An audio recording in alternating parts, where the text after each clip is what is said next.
Salut! Deuxième partie de la vidéo sur l'histoire de Movigo. Waouh! Alors, on s'était arrêté aux États-Unis au moment du déménagement où en gros on avait livré tous les produits Kickstarter à tous ceux qui avaient soutenu le projet sur Kickstarter et puis on avait un déménagement prévu début juillet.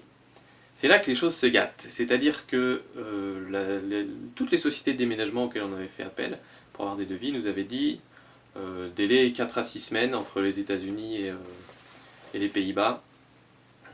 Voilà, donc j'avais prévu en fonction de ça, c'est-à-dire ça part début juillet, donc on aura notre matériel au pire mi-septembre, fin septembre si on veut voir large. Et donc j'avais pris un petit peu de stock avec moi dans les valises, mais en même temps on est limité à 23 kg par personne et donc on ne peut pas non plus prendre des centaines de produits. L'ordinateur était dans le déménagement aussi, tous les papiers avec les comptes, etc. c'était dans le déménagement, et l'essentiel du stock produit était dans le déménagement. Et il se trouve que nous avons récupéré nos affaires mi-décembre, c'est-à-dire octobre, novembre, décembre, 3 mois plus tard. Et forcément, avec les 3 mois plus tard, avec le petit stock que j'ai réussi à prendre, j'étais en rupture de stock sur tous les produits mi-août. Voilà, donc vous faites les comptes, 4 mois en rupture de stock, c'est vraiment pas cool. J'ai fait patienter des clients, je leur ai dit attendez, ça va arriver, etc. Et c'est vraiment une situation que je vous souhaite pas parce que c'est vraiment pas sympa, c'est pas cool et on a un peu le sentiment d'être complètement impuissant, on peut rien faire quoi. La seule chose que je pouvais faire c'était essayer de retrouver les mêmes références en Europe et malheureusement les références de produits que j'utilisais aux États-Unis sont complètement introuvables en Europe. Et donc j'étais là sans rien pouvoir faire, à ne pas pouvoir vendre de produits et c'était vraiment assez décourageant quoi. Bref, une fois que tout est arrivé, j'ai eu du stock, j'ai pu revendre un petit peu, mais le soufflet Kickstarter était un petit peu tombé, donc les ventes se faisaient un petit peu moins bien. Et donc je suis reparti, j'ai repris le cheval par les brides pour développer une version un peu plus industrialisée du produit, qui jusqu'à présent était fait de différentes pièces qui existaient déjà pour d'autres usages.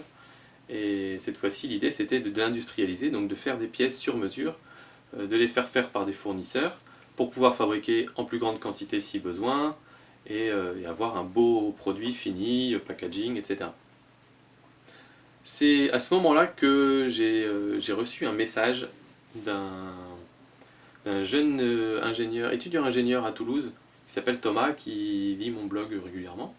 Merci d'ailleurs Thomas. Et il m'a dit oh, c'est cool ce que tu fais, je suis intéressé par l'entrepreneuriat, c'est le genre de choses que j'aurais envie de faire, lancer un produit et tout ça. Voilà, super, merci pour ton blog. Alors, du coup, je lui dis bah écoute Thomas, est-ce que ça te tente de bosser un petit peu sur Movigo avec moi? Sachant que ce ne sera pas payé, ce sera juste une expérience pour toi, mais si ça te tente, dans ton temps libre, on peut s'y mettre. Et donc vraiment super sympa, il m'a dit ok c'est parti, on y va. Et depuis donc on est en contact, on se fait des petites réunions Skype tous les lundis, enfin pendant un temps c'était tous les lundis, maintenant c'est un petit peu moins fréquent. Et donc il m'a énormément aidé pour le développement de la nouvelle version du Steadigo, donc du stabilisateur de caméra. Et voilà, c'est vraiment chouette, donc merci Thomas, j'espère qu'on va continuer encore un peu comme ça. Et voilà. Et donc aujourd'hui où on en est, on est au stade du prototype, c'est-à-dire qu'on avait fait tout le développement, on a fait des protos fonctionnels on va dire, c'est-à-dire découpés dans des barres d'aluminium à la maison, etc. Et là on a envoyé les premiers plans aux fournisseurs qui ont fait donc la découpe laser, qui ont fait l'anodisation, la sérigraphie dessus, et on a un produit quasi fini dans les mains. Il reste encore quelques petits ajustements, mais le rendu est vraiment super chouette, on est bien content. Et alors, il reste des pièces à aller chercher, à trouver les fournisseurs, des perçages qui ne sont pas au bon endroit, etc. Mais c'est vraiment des ajustements mineurs. Tout fonctionne bien, donc on est sur la bonne voie. Et je pense qu'on va pouvoir sortir ce produit dans 2 mois, peut-être quelque chose comme ça. J'espère qu'au mois d'août, on arrivera quand même à bosser, sachant que la France s'arrête au mois d'août. Mais voilà, donc là, l'idée, c'est que tout est fabriqué en France. Et sauf éventuellement pour les pièces de visserie ou les pièces voilà, industrialisées par millions, qui sont de toute façon fabriquées en Chine, qui ne sont plus fabriquées en France. Et comme elles sont fabriquées en Chine, et ben autant les acheter directement en Chine. Parce que... Oui. Attends, je suis en train de faire une vidéo, ma chérie, d'accord? J'arrive. Désolé, c'était ma fille.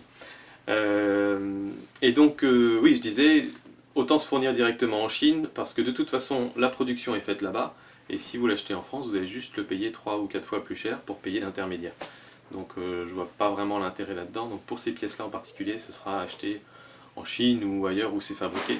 Et tout ce qui est transformation de matière, là c'est fait en France ou en Europe, mais en tout cas pour l'instant uniquement en France. Voilà. Je vous parlerai un petit peu plus tard de la stratégie qu'on va adopter pour la vente des produits, pour essayer de faire parler du produit au moment où on va le sortir. Mais globalement, dans notre esprit, c'est vraiment un nouveau départ. L'idée, c'est on a fait un projet sur Kickstarter, ça a plutôt bien marché, ça nous a permis de mettre un petit peu de sous de côté, typiquement 6-7 000 euros. Avec ces 6-7 000 euros, on crée un prototype, on investit dans une première série qu'on va pouvoir vendre. Avec cette série, on va générer de l'argent pour pouvoir en produire plus. Et voilà, vraiment c'est ça l'idée. Il n'y a eu aucun investissement de départ. Au départ, il y a eu quoi, 400-500 $ d'investis pour acheter des machines. Et avec l'aide de John, j'avais accès à énormément de choses gratuitement. Et donc finalement, l'investissement est très très très faible au départ. C'est pour ça aussi que je vous dis c'est possible aujourd'hui de fabriquer, de monter une boîte pour rien, quoi. Sur internet, on a plein d'outils qui permettent de créer des sites, de créer un site marchand pour 0 €. Vous payez juste l'hébergement, ça vous coûte 20 € par an, voilà, c'est pas la mort. Donc il n'y a plus aucune raison de ne pas se lancer. Et donc voilà, on va continuer comme ça. Pour l'instant, les ventes, elles sont très faibles, on peut le dire, puisque on tient juste sur le stock de produits qui nous reste des États-Unis, et il nous reste une quinzaine de produits. Et donc, pour l'instant, je fais pas trop de pub, parce que la quinzaine de produits, elle part petit à petit, pièce par pièce. Si je fais trop de pub, on va se retrouver en rupture de stock encore.